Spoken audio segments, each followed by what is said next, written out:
Querido Deus Pai, nós somos gratos a Ti, pela Tua misericórdia, pelo Teu amor, pela Tua bênção em nossas vidas, porque só Tu mesmo conhece as nossas fraquezas, nossas dificuldades, os nossos limites, e pode nos dar força para vencermos até a nós mesmos, as nossas incapacidades, Pai, para prosseguir a jornada. Assim, Senhor, nos fortalece a cada dia, seja através da oração, seja através da Tua palavra, seja através do testemunho, seja através da comunhão que temos um com os outros, Pai, que nós sejamos a cada dia fortalecidos, porque o final está logo ali e precisamos chegar. Pai, prepara os corações para receber a Tua palavra nesta noite, e ao Teu servo que vai ministrar, continua dando a ele a facilidade para transmitir e nós podemos compreender o que Tu tens para nós nesta noite. É o que te pedimos em nome de Jesus. Amém. Pai do Senhor, meus irmãos.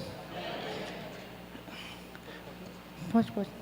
Graças a Deus estamos na casa do Senhor, finalmente conseguimos chegar, depois de 2 terças-feiras com algumas intercorrências, mas pela graça de Deus estamos aqui mais uma vez e vamos continuar o nosso estudo que temos feito, iniciando essa nova série. Acredito que os irmãos já estejam com o estudo nas mãos. Quem não tiver aí, a secretaria já está distribuindo.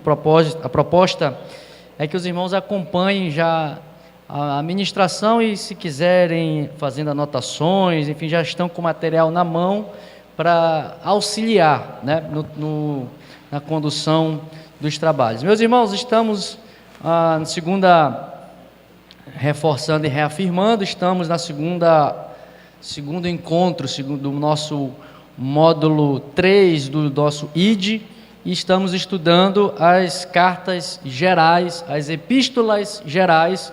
Já aproveitamos a sequência que fizemos da carta aos peregrinos, que foi um estudo com base nas 2 cartas de Pedro, e agora estamos iniciando a carta de Tiago, o apóstolo Tiago, que nós já fizemos uma primeira ministração, um primeiro estudo, trazendo uma breve introdução, trazendo conteúdos teológicos e dando um panorama geral da epístola. Uma carta de 5 capítulos, mas que traz consigo um certo conteúdo prático, né? Tiago nos chama para uma vida cristã prática e também para uma vida cristã madura. É o que ele vem nos chamar, e foi isso que nós tratamos no nosso primeiro encontro, primeiro estudo, quando fizemos uma introdução. Aqui, mais uma vez, reforçando, Tiago traz alguns conteúdos teológicos, como alguns ensinos sobre a doutrina do pecado, chamado de hamartiologia, e fala também sobre a questão da salvação, também que é um tema da teologia chamado soteriologia. Hoje, então, meus irmãos, vamos entrar efetivamente na carta de Tiago, melhor dizendo, abordando os capítulos e estudando o que Tiago vai nos chamar para fazer. Como foi dito no primeiro estudo, só para relembrar os irmãos, Tiago traz uma palavra afirmativa.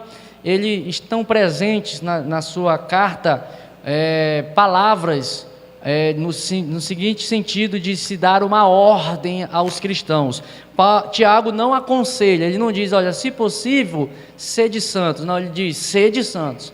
Ele diz que um homem sábio controla a sua língua, então controle. Ele não diz assim, por favor, meu irmão, domine a sua língua. Ele diz, um homem que é sábio, ele domina a sua língua. Então ele tem uma série de imperativos. Ele diz, lá no capítulo 4, ele diz, sujeitai-vos, pois, a Deus. Ou seja, não é uma proposta, não é uma sugestão. Ele está dizendo, olha, sejam sujeitos, sujeitai-vos, submetei-vos a Deus. Então, Tiago nos dá uma série de ordens, uma série de imperativos que ele utiliza na sua carta. E entendemos, de um modo geral, que Tiago vai nos chamar para um crescimento, para um amadurecimento da nossa fé cristã. Se nós entendermos que Tiago está nos chamando para o amadurecimento, eu trago uma proposta para os irmãos de enxergarmos nos 5 capítulos de Tiago 5 características que nós vamos abordar ao longo desta sequência, 5 características de um cristão maduro, que estão presentes em cada um dos capítulos aqui que Tiago vai nos abordar. Primeiro capítulo, Tiago, ele já aborda que uma pessoa, um cristão maduro, e é o que nós vamos começar a falar sobre isso hoje, é paciente em meio à tribulação. Toda característica de quem é imaturo, e a gente pode olhar para uma criança, para crianças de modo geral, que são imaturas, normalmente elas são impacientes. Todas as crianças e todas as pessoas imaturas são impacientes. A gente fala para uma criança, não faça isso, menino, e ele vai e faz. Espera um pouquinho aí que o papai vai ali e volta. Ele não espera, ele vai e se mexe. Tem inclusive uma experiência feita cientificamente para treinar e testar a questão das crianças. A pessoa coloca assim na frente de uma criança, um cientista já tem experiências assim sociológicas, coloca na frente de uma criança assim, olha, aqui tem 5 bombons, se você tiver paciência a esperar daqui a 1 hora e não comer nenhum desses 5 bombons, eu vou te dar uma caixa de bombons, se você não pegar nenhum dos 5. O que vocês acham que a criança vai fazer? Ela vai ter paciência de esperar 1 hora e ter uma caixa de bombons, ou ela vai logo pegar a mão e meter a mão nos bombons que estão à vista dela?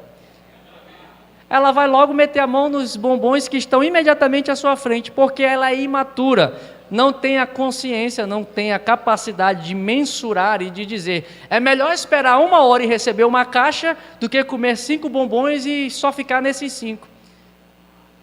Mas a gente pensa, isso é uma criança, mas quantos adultos são infantilizados, irmãos? Tem falta de paciência para suportar a provação. Então, o primeiro capítulo, Tiago nos mostra que um cristão maduro é paciente na tribulação. Está passando por luta, é para saber que, nós vamos abordar hoje, quero ver quem é maduro e fica alegre e satisfeito no meio da prova, porque ele diz assim, no meio da prova, meu irmão, é motivo de muita alegria, dê-se por satisfeito, é isso que Tiago diz. Celebre de alegria o fato de você passar por prova.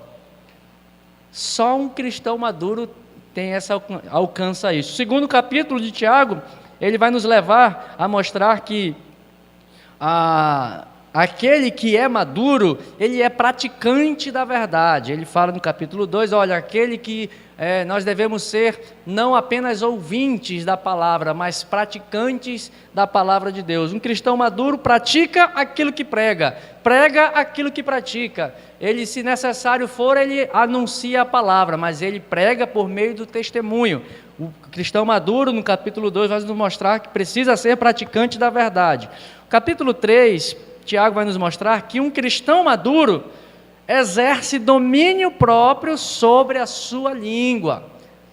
Tanto que no capítulo 3, logo no início do capítulo 3, verso 2, ele diz, olha, porque aquele que consegue dominar a sua língua é varão perfeito.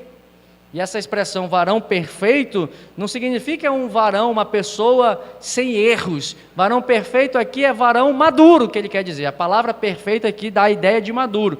Então, de maturidade. O terceiro capítulo é esse. O cristão que é maduro governa e domina a sua língua. Quanta gente é dominar, é ao contrário, né? Tem quantos irmãos, quantas pessoas, ao invés de dominarem a sua própria língua, são dominados pela sua língua. É ao contrário. Isso é sinal de imaturidade. Capítulo 4 vai nos mostrar que uma pessoa madura, capítulo 4, ela é pacificadora e não um agitador. Ele diz, olha, meus irmãos, capítulo 4, em regra, ele diz que existem muitas guerras e contendas entre vós porque vocês buscam os seus próprios interesses. Uma pessoa que é madura, ela vai pacificar o ambiente ao invés de gerar confusão.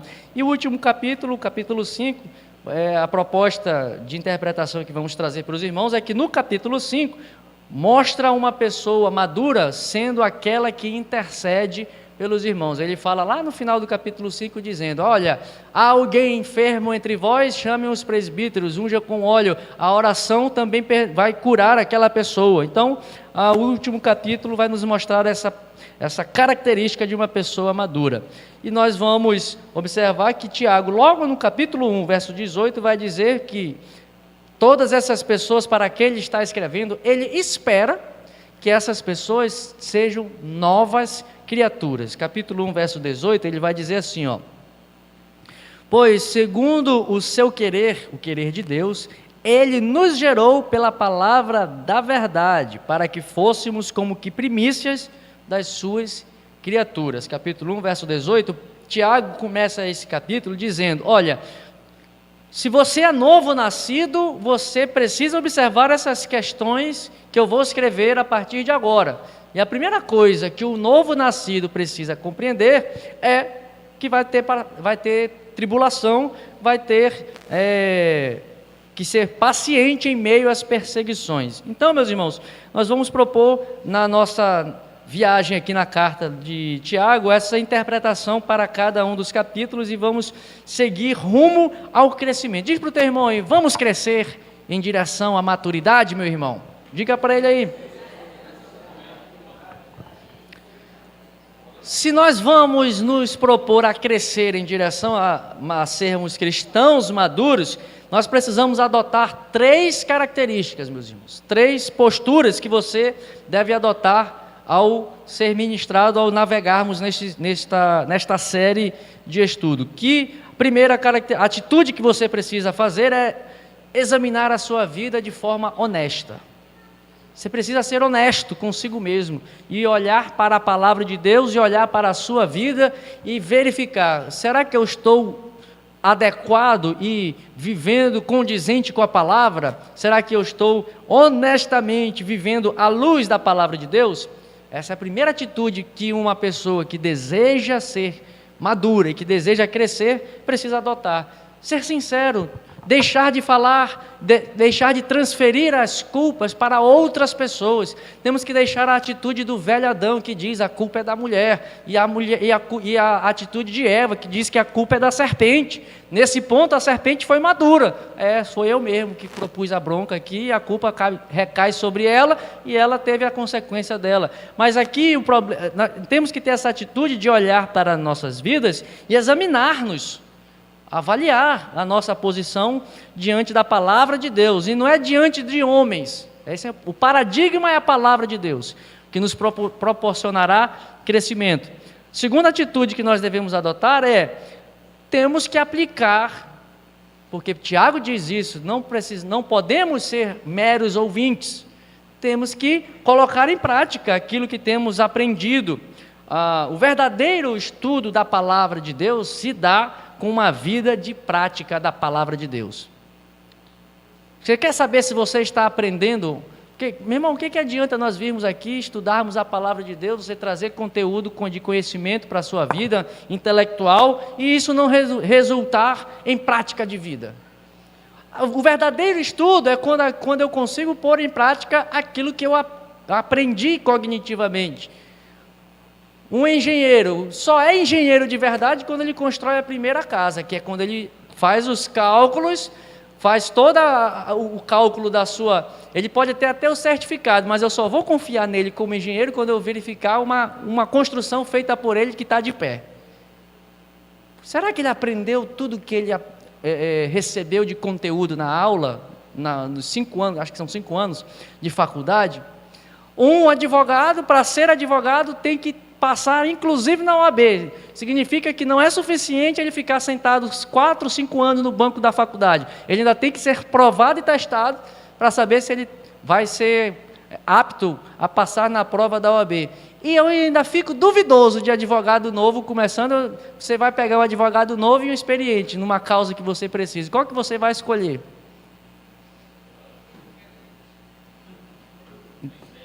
Depende. Como sou operador do direito, vou dizer para você, no direito nunca é preto do branco, nunca é sim, sim, não, não. O direito não é sim, sim, não, não. Depende. Se o cara for um bom aluno, se eu verificar e tal, dá para a gente ter uma certa noção. Mas, enfim, de um modo geral, a vida prática é que comprova se eu aprendi ou não determinados conteúdos. É o que Tiago vai nos incentivar, e é essa segunda atitude que temos que ter. E terceira atitude diante de quem quer crescer, para uma pessoa que quer crescer, precisa adotar, é estar disposto a experimentar provações adicionais. Meu irmão, se você quer amadurecer, se você é pavio curto e quer ter paciência, você tem que estar disposto a enfrentar pessoas que aperreiam a tua paciência para te testar. O que adianta você ser uma pessoa estourada, pavio curto, e viver isolado num mosteiro sem ser aperreado? Tá, apenas o problema apenas está escondido lá, porque não tem ninguém te aperreando. É por isso que nós precisamos estar no convívio da congregação, onde nós vamos ser aperreados, apertados. Aquele irmão que sempre pisa no teu calo, é aí que vai haver o teste se você está paciente ou não. Então, para quem quer crescer, tem que estar disposto a enfrentar tribulações e dificuldades naquelas áreas que nós nos mostramos deficientes. Se a minha deficiência é falta de paciência, então pode ser que Deus mande prova para que teste a tua paciência, como diz a canção do Lázaro. Quando nós estamos bem cheios da presença de Deus, cheio do manto, aí vem um atribulado, carregado do diabo, para encher a nossa paciência. É aí, meu irmão, que Deus vai te testar. Você tem que estar disposto a isso. Se você... Vou falar porque está na carta de Tiago, e nós vamos falar. Se você tem problema com a sua língua, Deus vai colocar situações vai ter sempre alguém te contando um segredinho e vai dizer para você assim: não fale para ninguém. Aí a pessoa fica num comichão: será que eu falo? Será que eu não falo? Será que eu falo? Será que eu não falo? É o teste para saber se você tem domínio sobre a tua língua, irmão. Ou seja, quem quer crescer tem que estar disposto a experimentar provações que te levarão ao crescimento.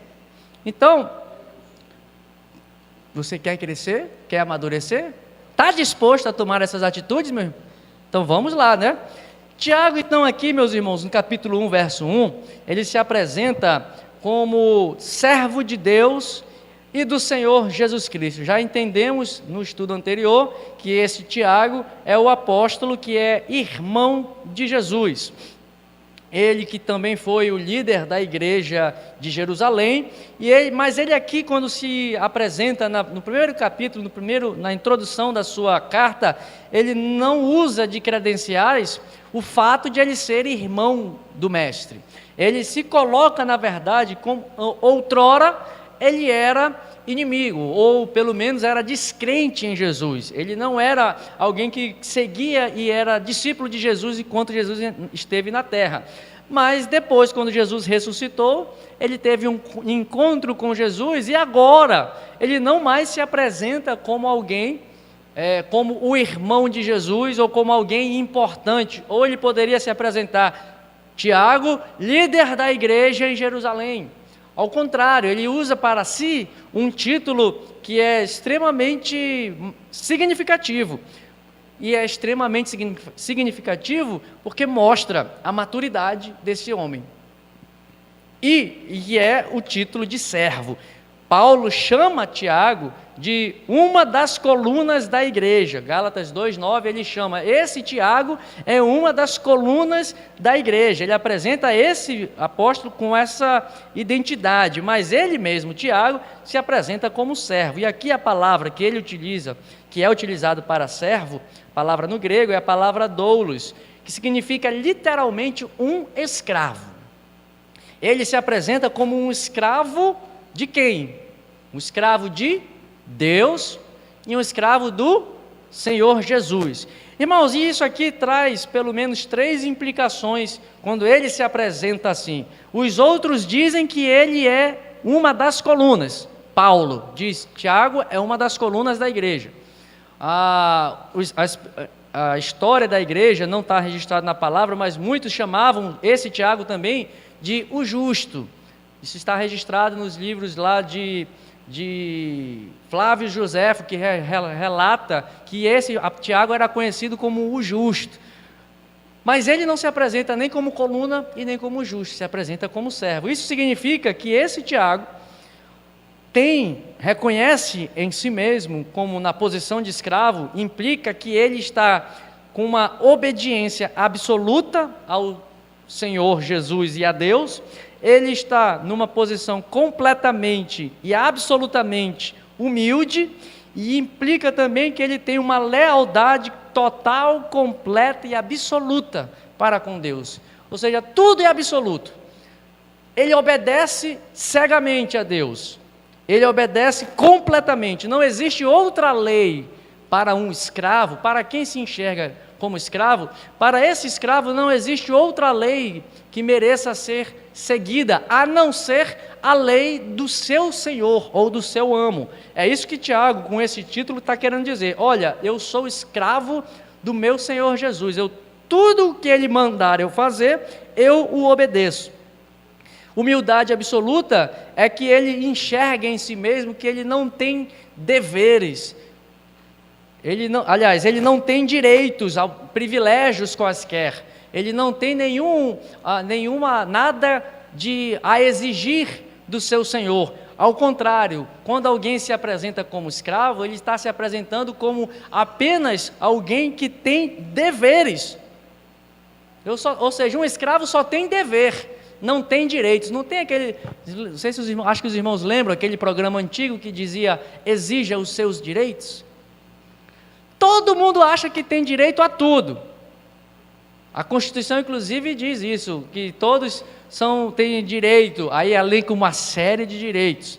Tem direito à moradia, tem direito a um salário digno, tem direito e tem várias coisas lá, direito à saúde, direito à segurança, tem vários direitos. Qual é a obrigação?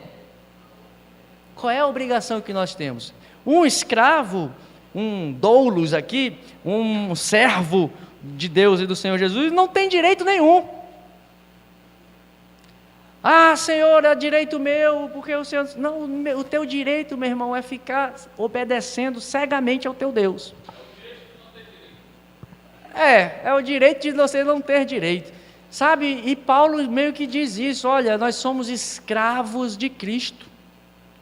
Paulo também coloca sobre si essa identidade de ser escravo. Paulo, em outra passagem, diz assim: o amor de Deus nos constrange.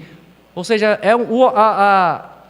o senhorio de Deus sobre nós é de tal modo, é de tal forma, que nós não temos outra alternativa. Que direi eu, que darei eu ao Senhor, o salmista diz, por todos os teus benefícios. Aí o salmista pensa: eu não tenho que pedir nada, eu não tenho direito a nada, só me resta um dever. Não é isso que o salmista fala? Não me resta. Qual é o dever que o salmista diz? Pagarei os meus votos diante da congregação e beberei o cálice da salvação. Beber cálice da salvação, na linguagem do salmista, é passar por luta, só me cabe sofrer. Olha aqui, rapaz, é duro, né? Só cabe a quem é servo, escravo, sofrer. É essa a ideia que significa. Por isso que é humildade absoluta. É só para dizer para Deus: sim senhor, não senhor, sim senhor, não senhor, sim senhor, não senhor. E a última é lealdade absoluta. Ele não mede esforços. O único prazer de um servo é fazer a vontade do seu Senhor. E aí eu trago aqui alguns exemplos de servos, segundo essa ótica, segundo esta visão de obediência completa, humildade completa e absoluta, e lealdade absoluta. Cito aqui Moisés, que era um servo de Deus, e as referências que fazem menção a Moisés como servo, dentro desta lógica, servo com esse olhar, com essa compreensão. Trago aqui a questão de Caleb, e a referência lá em Números 14, 24, também Caleb era considerado um servo de Deus. Da mesma forma, os patriarcas também são apresentados como servos de Deus: Abraão, Isaque e Jacó. Jó também assim é visto, mas eu gostaria de abrir com você aí, por gentileza, o livro do profeta Isaías. Essa referência é importante nós lermos. Abra aí Isaías capítulo 20, versículo 3. essa passagem de Isaías, ela é marcante e traz claramente o significado do que é servo. A gente hoje tem uma imagem de servo, talvez um tanto quanto fragilizada e distorcida, mas olha só, Isaías é apresentado como servo de Deus. Olha o que um servo que está completamente submetido, humildemente submetido e completamente leal ao seu Senhor faz. Acharam aí Isaías capítulo 20, verso 3. Essa é a figura de um servo, segundo essa ideia que eu estou trazendo para os irmãos, que Tiago também se apresenta assim. Isaías 20, versículo 3. Acharam aí? Se não acharam, está aqui, ó, a minha já colocou. Isaías 20, verso 3. Então disse o Senhor, assim como Isaías, fale alto aí, andou 3 anos despido e descalço, por sinal e prodígio contra o Egito e contra a Etiópia, assim o rei da Assíria levará os presos do Egito e os exilados da Etiópia, tanto moços como velhos, despidos e descalços, e com as... Olha aí, como é que está essa versão aqui? E com as vergonhas, não é isso? Cadê?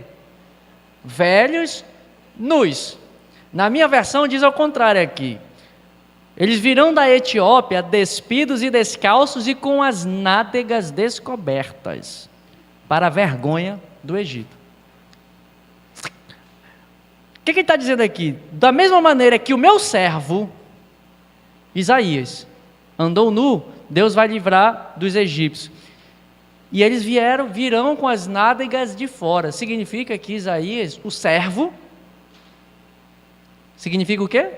Que Isaías, o servo, andou de bumbum de fora, nu, por 3 anos.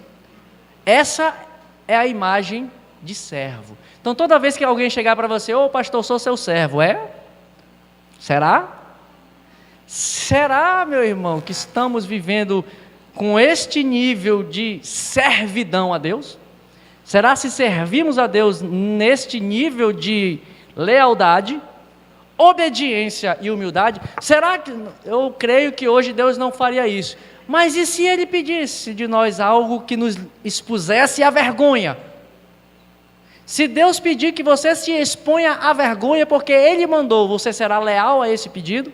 Você obedecerá este pedido? Você se humilhará debaixo de uma ordem divina para lhe expor a uma situação de constrangimento? Jesus se submeteu, por isso Jesus é o servo sofredor, segundo a visão do profeta Isaías. Então, veja que Tiago se apresenta com esta imagem de servo.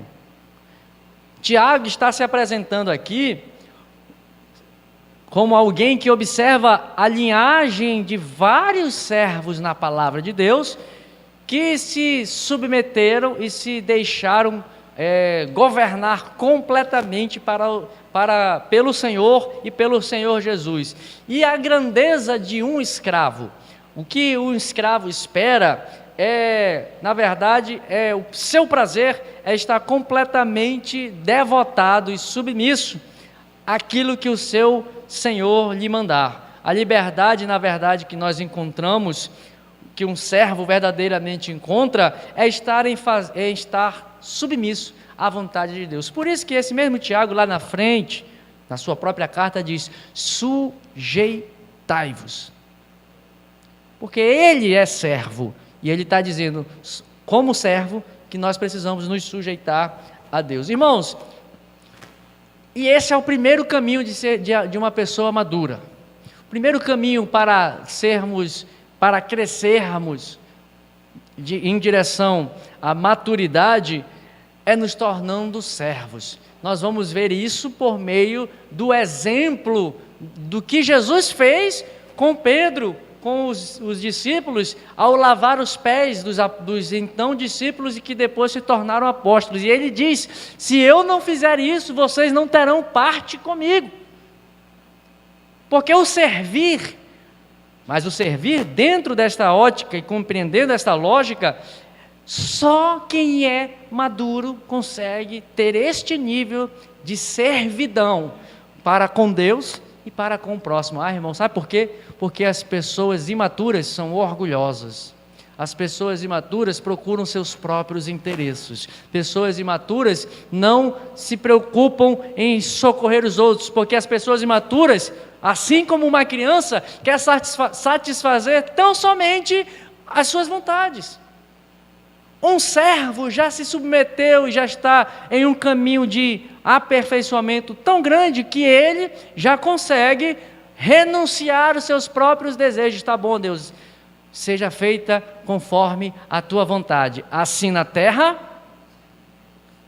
A gente é muito falso às vezes, né, irmão? Quando a gente pede, Senhor, seja feita a tua vontade. Será que temos sido servos? Então, o começo de uma vida de amadurecimento é ser servo, porque todo servo, aí vamos para o verso 2, ele diz, aliás, antes de falar no verso 2, a tradução que os irmãos leram do versículo 1 ainda diz assim, saúde. Olha só, Tiago deseja saúde para a igreja, porque crescer, meus irmãos, é sinal de saúde. Crescer é sinal de algo saudável. Quão ridículo é você pegar um marmanjo de 40 anos tendo atitudes de adolescente de 12, 13 anos. Isso é bonito, meu irmão? Quando uma criança faz alguma coisa, uma peraltice, todo mundo ri, oh, meu Deus, olha que engraçado, que legal. Agora vai uma pessoa, um marmanjo ou uma marmanja, fazer coisa típica de criança. Isso para a pessoa é feio. É ridículo, não pega bem. Então, primeira coisa, nós temos que ter essa consciência do servir a Deus com integridade, com inteireza, com total rendição. E aí, Tiago, então, desejando saúde, começa a dizer para os irmãos, olha, então, se vocês são novos nascidos, se vocês entenderem que precisam ser servos, assim como eu sou servo, saibam, versículo 2, tende por motivo de toda alegria o passardes por várias provações. O servo tem consciência de que terá provações. O servo sabe que vai ser provado. E a vida cristã não é um parquinho de diversões, um mar de rosas. Nós temos aqui, eu trago aqui o texto de Jó, capítulo 5, verso 7, ele diz, o homem nasceu para a tribulação. Diz para o teu irmão, você nasceu para ter problema, irmão. Diz para ele, você nasceu para ser atribulado. Quem disse isso foi nada mais, nada menos do que Jó. Meu irmão, e Jó entendia de prova. Esse homem foi atribulado, ele entendia, ele diz assim para mim e para você, o homem nasceu para ser provado, para ser atribulado, para ter dificuldade. E aí, capítulo 14, versículo 22 de Atos, vai nos dizer assim, todos os que querem viver piamente em Cristo, padecerão perseguições. Ou seja, significa que todo aquele que quer ser servo de Jesus, vai ser perseguido. Logo, se não está passando por muita luta e tribulação, resultado lógico, estamos sendo servos de Jesus? Olha o texto é claro, irmão. Quem quiser viver piamente e servir ao Senhor Jesus com retidão e cegamente, vai padecer prova, vai ter dificuldade. Então, Jesus já nos disse isso, no mundo vocês vão ter tribulações e aflições. Tiago nos diz ainda, nos acrescenta, dentro dessa ideia bíblica da provação como sendo algo próprio de um servo de Deus, Tiago vai nos dizer, olha, além de tudo, além de estarmos provados, de ter provas, ele diz, nós vamos, não é só uma prova, não, eles são várias provações. Porque a gente passa por uma prova, beleza, estamos logo alegres e satisfeitos, mas ele disse, não fique satisfeito em vencer uma prova não, vão vir várias provas. Tiago diz assim, tende por muito bom ânimo o fato de passardes por poucas provas. Não é não, mano. Vai ter prova, irmão, vai ter prova. vai ter prova, vai ter tribulação, vai ter dificuldade, e não é pouca não, são muitas. Mas a graça que nós temos é de que Deus nos livra de todas elas. Deus está conosco em todas elas. Deus nos dá a vitória em todas elas. Mas Ele dá a vitória para seus servos. Ah, aí está a chave, viu? A chave está em ser servo. O servo vai passar por prova. Mas a gente me recorro de novo ao nosso irmão Lázaro. Mas eu vou passando pela prova, dando glória a Deus e glórias a Deus. Porque Senhor, estás comigo em todo o tempo, fazendo-me feliz. Olha aí, ó. Ele nos faz feliz no sofrimento, porque o servo sabe que vai passar por várias provas, irmão. Quem é maduro sabe que não existe vida fácil com Deus. Se é o jargão de todo pregador, se está difícil com Deus, imagina sem Ele. Então, Tiago está nos dizendo, além de tudo isso, tem muitas provas, nós vamos enfrentar provas. O servo, aquele que é servo, sabe que para amadurecer precisa passar pelas provações. Aqui eu trago um texto de um pregador bastante conhecido, Hernandes Dias Lopes, no seu comentário na carta de Tiago, ele diz assim, que a vida cristã não é uma redoma de vidro, não é uma estufa espiritual, não é uma colônia de férias, antes ela é um campo de batalha. É isso que é a vida cristã, irmão. O Sérgio Lopes, na sua canção, inclusive, poeticamente nos fala isso, que eu luto contra a minha própria alma, a natureza humana que há em mim. Paulo já é mais claro, ele diz, a nossa luta não é contra a carne, não é contra o sangue, mas são contra os principados, as potestades e os dominadores no ar. Então, que habita este mundo tenebroso, vai ter luta, vai ter prova. E quem quer ser servo de Jesus vai enfrentar um campo de batalha, irmão. Para amadurecer, tem que passar por provas, tem que passar por dificuldade. E nós precisamos entender então aqui essas várias provações que Tiago diz que nós vamos passar. A palavra provação que ele usa aqui, no grego, é uma palavra chamada peirasmos, que significa prova, juízo, tentação dirigida a uma finalidade. É uma prova, é algo que tem um objetivo. Você e eu passamos por provas para alcançar uma finalidade. E a finalidade é chegar à estatura de varões perfeitos. E o que é ser varão perfeito? Essa palavra perfeito é a mesma palavra perfeito que ele usa aqui no verso 4. Varões maduros. A prova tem finalidade de nos transformar em cristãos maduros. A prova é para isso. A luta que nós enfrentamos é para nos fortificar, é para nos aperfeiçoar, é para nos depurar. O que é depurar, meu irmão? Você pega uma prata, um metal precioso, um ouro. Como é que você vai depurar? Depurar é tirar aquilo que é puro, separar o que é puro daquele metal, daquilo que é impuro do metal. Depurar é justamente tirar o que é impuro da constituição daquele elemento, daquele mineral, daquele metal precioso. E como é que nós fazemos isso? Como é que um ourives faz isso?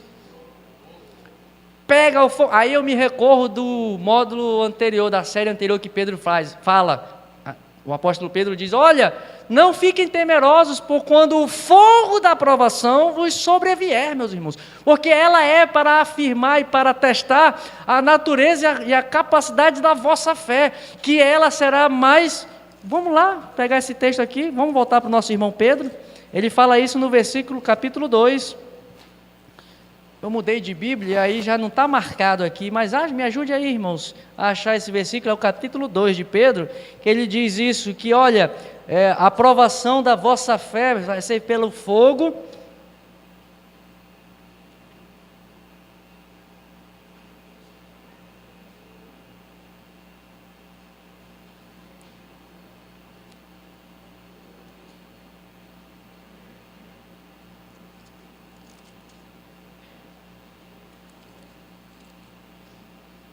não vou achar aqui agora, não tô, essa minha Bíblia não está marcada, eu já tinha esse texto marcado, mas Pedro vai dizer isso, que a nossa fé vai ser provada pelo fogo, e ela é muito mais preciosa do que o ouro que corrompe, que é perecível, e a nossa fé, achei, capítulo 1, versículo 7, versículo 6, nisso exultais, embora no presente, por breve tempo, se necessário, sejais contristados por várias provações, igual o Tiago fala, para que uma vez confirmado o valor da vossa fé, que é muito mais precioso do que o ouro que é perecível, mesmo apurado por fogo, redunde em louvor, glória e honra na revelação de Cristo Jesus. O fogo vem para isso, a prova é para isso, é para provar, para depurar, para tirar aquilo que é impuro, aquela fé que é falha, para tirar aquela fé que é vacilante, e a prova vem para trazer uma fé firmada, uma fé que não vacile, uma fé que tem capacidade e poder de dizer para o monte, sai daqui, te atire para lá, e isso acontecerá.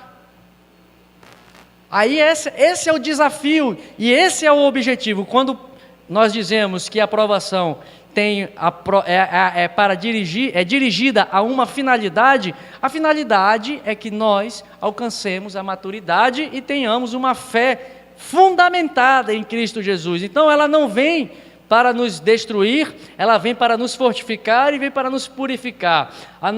As provações, elas vêm por meio das tristezas, por meio do desalento, que vai tentar tirar a tua fé, e aí você vai ser testado por meio das decepções e das desilusões da vida, para saber qual é o fundamento da sua fé. Uns confiam em carros, outros em cavalos, mas nós faremos menção ao nome do nosso Deus e nos gloriaremos no nome do nosso Deus. Aí quando vem o desalento, a tristeza, as dificuldades, os perigos da vida, primeira coisa que o imaturo faz, Deus não está comigo, o Senhor me abandonou, não sei o quê, porque não entendeu, irmão, o objetivo da prova. A prova vem para nos fazer crescer, para nos amadurecer. Elas não são enviadas para nos derrotar, elas são enviadas para que nós vençamos e derrotamos as provas. Elas são enviadas não vêm para nos debilitar, mas elas vêm para nos fortalecer. Elas vêm para nos tornar mais maduros, mais fortes. E aí, além de tudo isso, compreendendo qual é o significado de prova, que ela tem esta finalidade, mais uma vez, Tiago vem dizer, ele acrescenta a isso, o fato de ter alegria, quando enfrentarmos as tribulações. Aqui, nós temos dois elementos importantes nessa expressão. Tiago diz aqui, versículo 2, tende por motivo de toda alegria, passar por lutas e tribulação. E aqui, eu quero distinguir aqui dois elementos presentes nessa situação aqui. Ter motivo e estar com alegria quando a prova vier. Quando ele usa essa expressão, tendes por motivo, e o segundo elemento dessa declaração é a alegria, o tende por motivo tem uma característica aqui, ter por motivo o fato de passarmos por prova. O cristão maduro, o servo maduro, precisa fazer uma avaliação financeira. É essa a ideia desse ter por motivo. É alguém que avalia financeiramente o resultado daquela prova. Esta expressão deve ser compreendida como uma avaliação financeira. Assim como eu avalio o preço de um carro, assim como eu avalio o preço de um terreno, pelas características do terreno, por tudo que ele tem, pelas características do automóvel que ele tem, se ele é hidráulico, se ele é automático, se ele tem ar-condicionado, se tem vidro elétrico, é uma avaliação. Se ele não tem esses itens, é outro preço. Essa expressão tende por motivo, é essa ideia que Tiago está dizendo. Avaliem a prova, fazendo esses cálculos financeiros para que vocês alcancem o resultado que essa prova quer vos levar. Se a finalidade da prova é te dar maturidade, então você tem que avaliar financeiramente e economicamente, contabilmente, se aquela prova é para isso, então, por isso, deve ser avaliado que, ao final, desta prova, nós vamos ser aperfeiçoados. Paulo diz, quando ele traz um relato da sua conversão, ele diz: considerei, eu era judeu, filho de judeu, da tribo de Benjamim, fariseu de fariseu, eu era doutor da lei, eu era isso, eu era aquilo, mas eu considerei tudo isso como algo sem valor, por ter recebido a Cristo Jesus. É a mesma coisa, Paulo considerou, ou seja, ele avaliou financeiramente, tudo, como se fosse uma avaliação financeira, ele considerou todo o status que ele tinha antes de receber Jesus e disse: isso aqui não tem valor algum, considero isso como um esterco, ele diz. Mas agora, considerando e avaliando financeiramente o que eu tenho em Jesus, isso aqui é muito mais valioso do que o que eu tinha antes. O que Tiago está dizendo aqui, eu tende por motivo, é essa mesma lógica. Hoje eu estou em um status e uma condição espiritual, mas eu tenho que considerar essa minha prova como algo que vai me trazer mais valor espiritualmente, me fazendo crescer. Financeiramente é mais lucro para você passar pela prova do que ficar em sombra e água fresca. É essa a ideia que ele quer dizer, o ter por motivo. Considere que a sua prova vai te dar mais divisas no céu, vai te dar galardão, irmão, porque você venceu. Considere isso, tende isso por motivo de alegria. Considere que a tua prova é porque Deus está mostrando que Ele está te fazendo crescer, Ele está querendo te desenvolver, Ele está querendo te aperfeiçoar, Ele está querendo te fazer ser alguém melhor. Considere isso, não seja infantil de achar que Deus é birrento comigo e eu vou ser filho birrento. Considere que a prova é a oportunidade que Deus te dá. Irmão, olha só, vamos considerar a situação de Jó antes e depois da prova? Como é que era Jó? Ele declarou isso. Ele considerou que antes, qual era a avaliação dele antes da prova? Eu só ouvia ao Senhor, só conhecia o Senhor Ele avaliou, a prova veio, antes eu só conhecia Deus de ouvir falar. Veio a prova, ele considerou e reavaliou a sua posição diante de Deus. Qual foi a conclusão de Jó? Hoje eu te conheço de andar contigo. É isso que Tiago está dizendo, tende por motivo, considere isso na sua aprovação. Considere que Deus está te levando para um outro patamar. Deus está te levando para um outro nível. Deus está te levando para um outro nível de fé, irmão. Pedro andou sobre as águas, mas depois Pedro fez outros milagres maiores do que esses. Quando a fé dele vacilou, ele afundou nas águas. Mas depois ele fala para o paralítico lá na porta, quando estava ele e João passando pela frente da porta formosa diante do templo, ele diz: não tenho ouro, ele considerou, não tenho ouro, não tenho prata, não tenho nada de valor para te dar, mas o que eu tenho é muito mais precioso, levanta-te e anda em nome de Jesus. Mas esse mesmo Pedro, lá atrás, naufragou na fé, mas ele precisou passar pela prova da fidelidade. Pedro, tu vais me negar 3 vezes. Não, Senhor, não vou não. O que ele fez? 3 vezes negou a Jesus. Naquela época, naquele tempo, a sua fé era imatura. Mas depois Jesus vem e: Pedro, tu me amas? Tu sabes, Senhor. Tu me amas? Tu sabes todas. Então apacenta as minhas ovelhas. Agora tu estás com uma fé amadurecida. Tu vais experimentar a minha vontade. Então é isso que ele está dizendo. Ter por motivo é considere. E além disso, tenha alegria. Olha, se você avaliar que esta prova é para teu crescimento, irmão, então fique feliz e satisfeito. É sinal que Deus vai te fazer alguém melhor.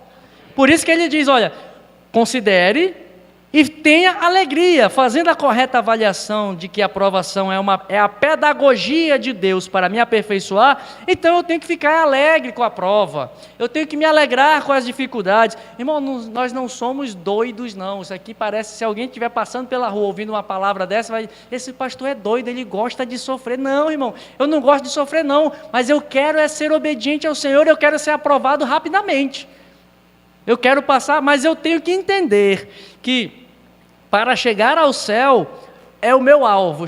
Eu coloco aqui, o resultado que se espera é chegar ao céu.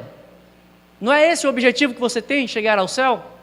Como é que você chega ao céu? Tem um processo a passar por aí, um processo de santificação, de aperfeiçoamento, e esse processo são as provações que Deus envia para depurar a minha fé. Por isso que nós temos que estar alegres, por esta razão devemos enfrentar com alegria as dificuldades, as tribulações, em vez de murmurar e reclamar, em vez de ficar olhando para as dificuldades que Deus permite vir às nossas vidas, nós devemos nos alegrar intensamente com as coisas que Deus permite, porque Ele está no controle de tudo, Ele está conduzindo todas as coisas, nada foge das mãos de Deus. Por isso que Ele diz, considere a sua prova, não é só uma, são várias, motivo de alegria, porque Deus está te aperfeiçoando, Deus está te levando para o céu, esse é o processo até chegarmos aos céus. Por isso que Paulo, acho que é Paulo, que nós devemos ir de glória em glória, de vitória em vitória. É de vitória em vitória, vencendo todo dia a tua carne, vencendo todo dia o teu eu, vencendo todo dia as dificuldades da vida e vencendo todo dia o adversário que tão de perto nos rodeia, que está tentando nos tragar, está tentando nos destruir, está tentando achar brecha para nos fazer cair. E aí, para finalizar esse estudo de hoje,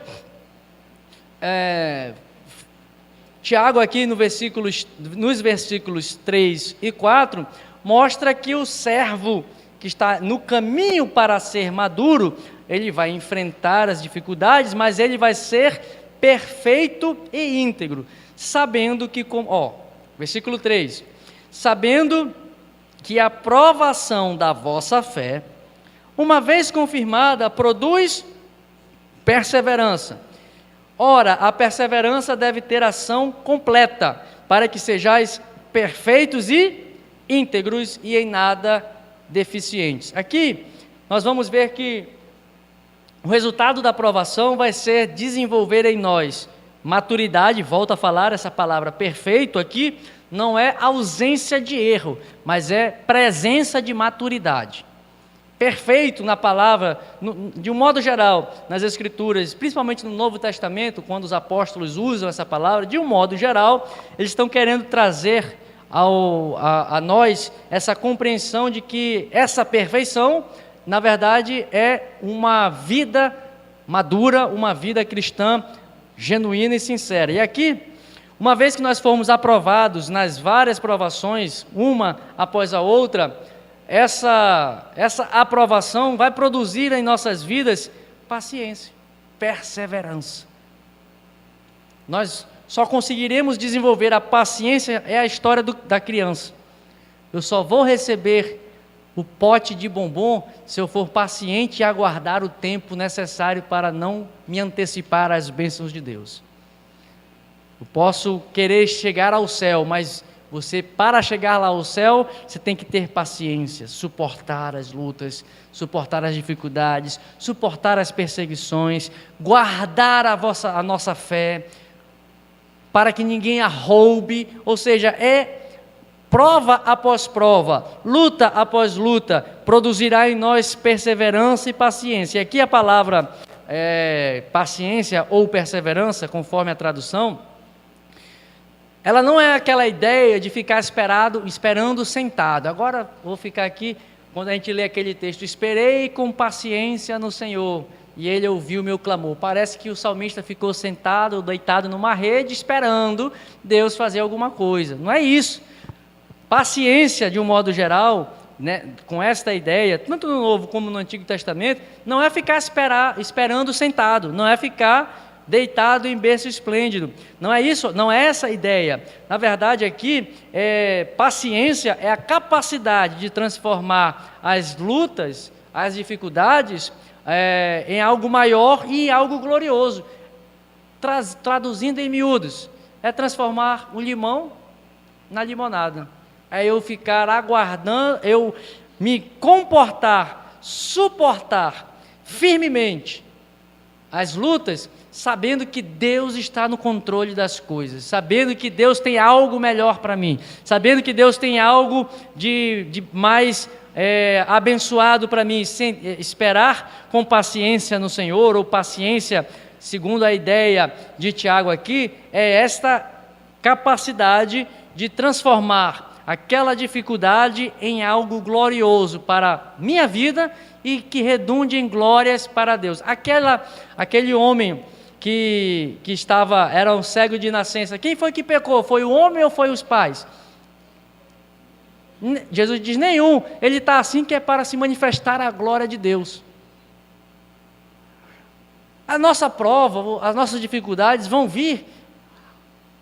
A pessoa que é madura, que é perfeito, vai entender que isso é tanto para o meu aperfeiçoamento da minha fé, como também para redundar em glória. Então eu vou passar pelas dificuldades pacientemente, porque eu sei que tudo tem um tempo necessário, tudo tem um tempo reservado para as coisas acontecerem. Tem o tempo de correr, tem um tempo de ficar sem correr. Tem o tempo de jogar pedra, tem o tempo de pegar pedra. Não foi o que Salomão falou?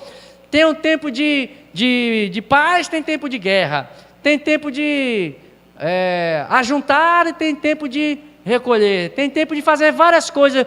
Tudo tem o seu tempo. Tem o tempo de prova e tem o tempo de bonança. Tem o tempo de dar glória e tem o tempo de ficar calado. Estou matutando uma mensagem aí, os 4 reis, sobre 4 reis e atitudes de 4 reis que adotaram atitudes diferentes diante das dificuldades. Rei Davi, rei Josafá, rei Ezequias, que adotaram, diante da dificuldade, adotaram posturas diferentes diante da tribulação. Porque nós temos tempo para, até como reagir diante das dificuldades, tem uma forma, em um determinado momento, que nós podemos, de uma forma ou de outra, agir. Tem tempo para ser, e aí, diante de tudo isso, tem que ter paciência. Pastor Paiva, o senhor levantou a mão?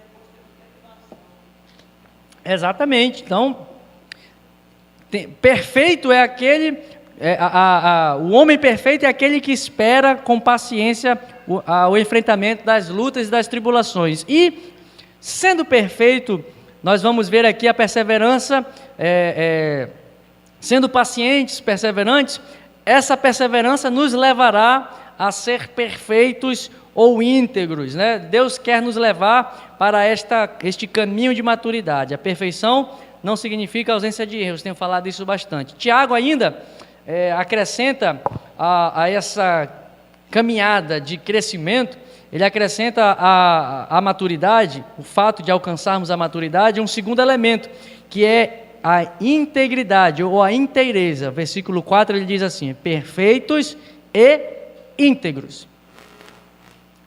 Não adianta ser maduro apenas, alguém maduro, tem que ser maduro e tem que ter inteireza, integridade. Essa palavra integridade aqui, inteiro ou inteireza, tem uma ideia de sacrifício animal. Tem uma ideia da qualidade do animal que era ofertado como sacrifício. O animal, quando era ofertado, tinha que ser inteiro, sem nenhuma quebra das suas juntas. Não podia ter nenhuma fratura nos seus ossos. Tiago está dizendo aqui, para alguém que é maduro, além de tudo, ele se coloca íntegro, no sentido de ser um sacrifício perfeito. Irmão, é difícil ser maduro, né? Se a gente pegar essas compreensões de tudo isso aqui que Tiago está nos falando, a gente vai ver como nós precisamos crescer. Porque ele está dizendo aqui, íntegro significa um animal que está apto para ser sacrificado a Deus.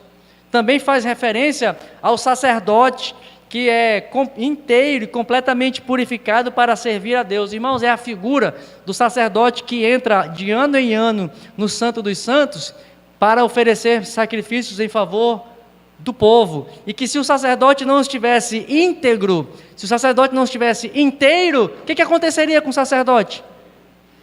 Ele ia ser descaído, que nem um papagaio. Tinha uma cordinha que ele ia ser recolhido pelos outros sacerdotes, porque o sumo sacerdote não estava inteiro, não estava íntegro. Tiago está querendo dizer que é isso que um homem, uma mulher cristã, maduros, precisam ser. Perfeitos. Mas além de perfeito significa maduro, experiente, sem ser menino, mas íntegro significa que você precisa ser um sacrifício perfeito diante do Senhor, sem dolos. Jesus, quando fala para Natanael: Natanael, eu já te via lá debaixo da figueira, eis aí um judeu sem dolo, inteiro, eis aí, Natanael. É isso que Tiago está nos dizendo. Isso é alguém maduro. Irmãos, então nós precisamos crescer muito e buscar muito ao Senhor. Nós não podemos ser como crianças mimadas, filhos imaturos, diante de um pai amoroso, misericordioso, perdoador, e que deseja nos levar a uma vida de crescimento, de aperfeiçoamento. Tanto é que Paulo, quando diz assim: Senhor, tira esse meu espinho na carne, tira essa minha dificuldade, tira essa minha prova, Senhor. O que Deus fala para Paulo?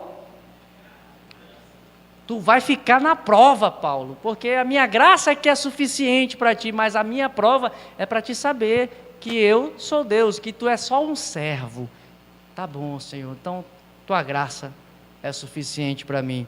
Então é isso. E aí, entendendo essa visão de integridade que Tiago está dizendo, temos que nos deixar mudar o nosso caráter, que Paulo escreve aos Romanos 12:2, nós temos que ver que temos que mudar a nossa mente, mudar o nosso pensamento, para que possamos nos oferecer como sacrifício vivo ao Senhor. E aqui eu faço uma relação aqui, olha só, Deus precisou de 25 anos para trabalhar Abraão, antes de dar um filho para Abraão.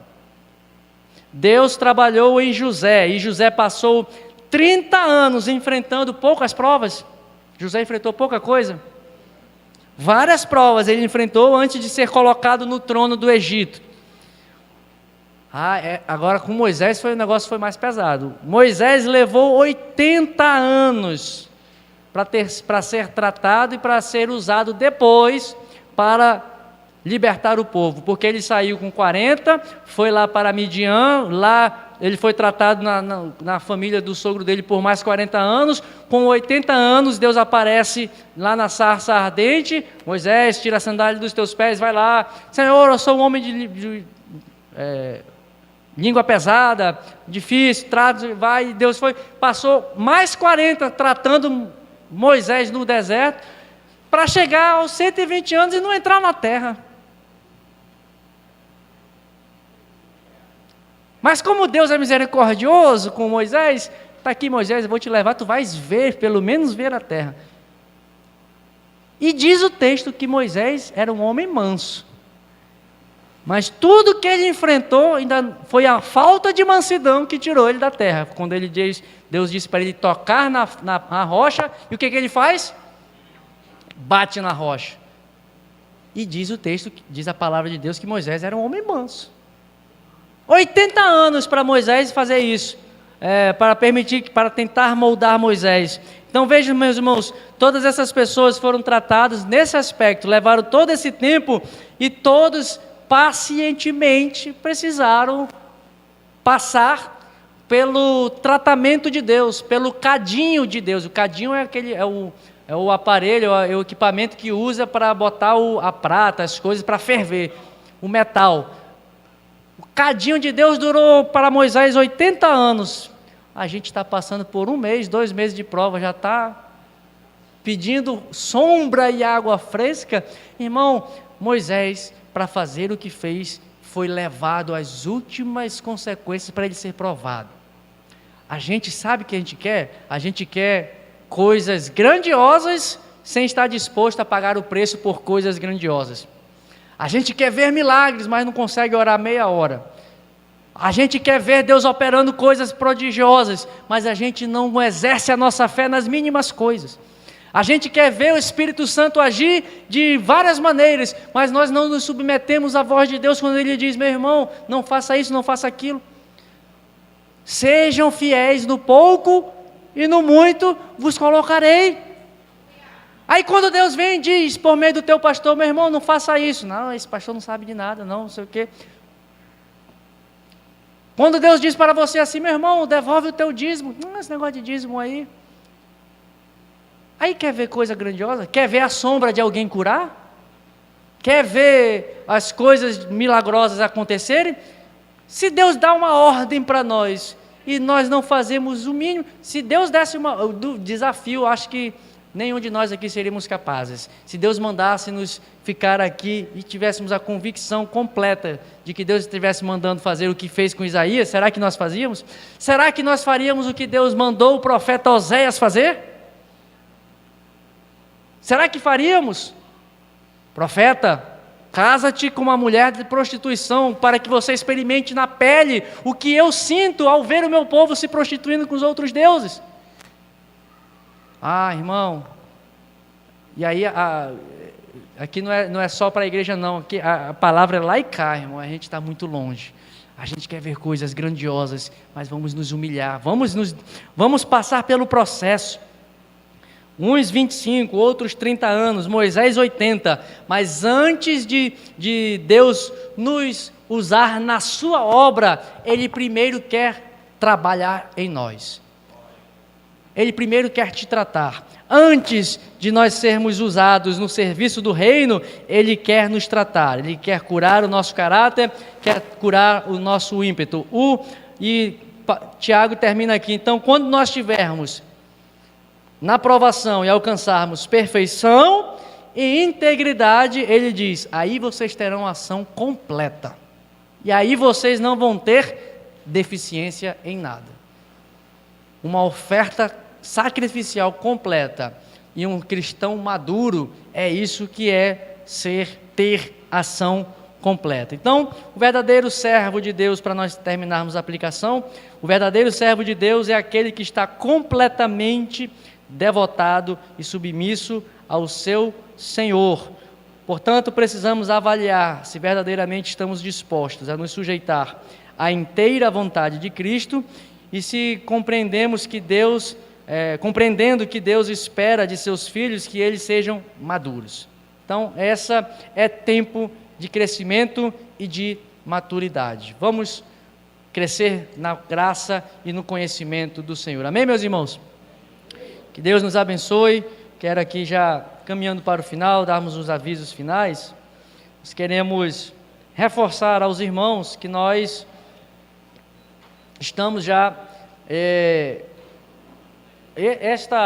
estes estudos já fazem parte da retomada do ID, tá? Os estudos serão, a partir de agora, seriados e nessa sequência, nesse módulo, que nós vamos tratar das epístolas gerais.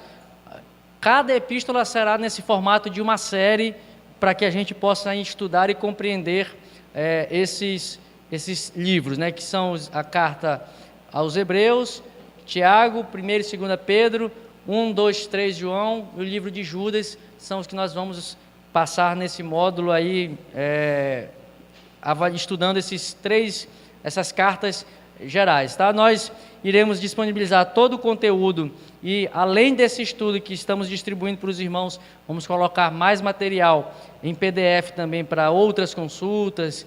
Vou deixar disponível lá também um comentário da carta de Tiago para consulta dos irmãos também, iremos disponibilizar.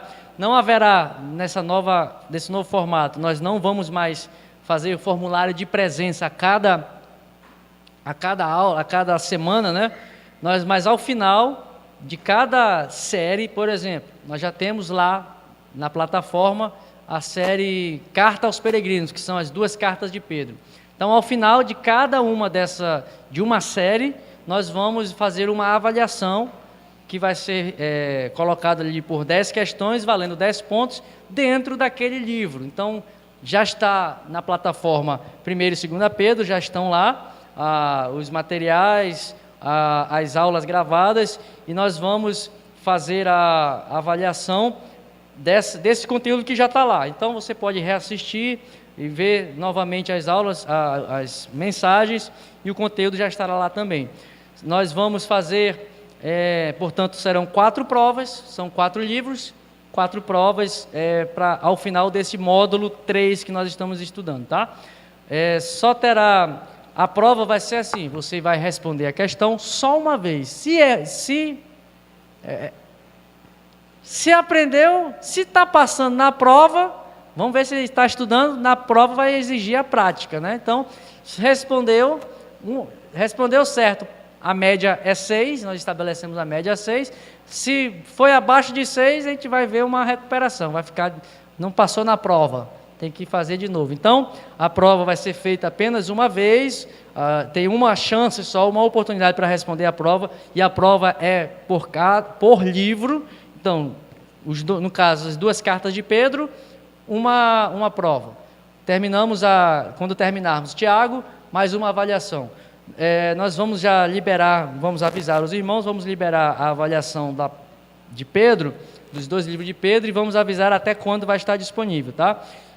Então, são esses avisos relativos ao ID, e nós vamos também providenciar uma prova de recuperação para quem precisar em relação aos 2 primeiros módulos que os irmãos fizeram. A gente está levantando aí, e nós vamos fazer esta sugestão e vamos fazer esta prova você vai poder assistir de novo e fazer uma nova prova para recuperar. O certificado nós vamos ver mais para frente como é que nós vamos fazer, tá bom, meus irmãos?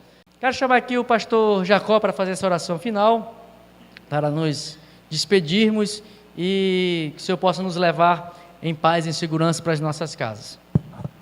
Oremos, irmãos. Senhor, nosso Deus, nosso Pai, nós agradecemos ao Senhor por essa oportunidade que tivemos de estarmos aqui na Tua casa para aprendermos da Tua palavra.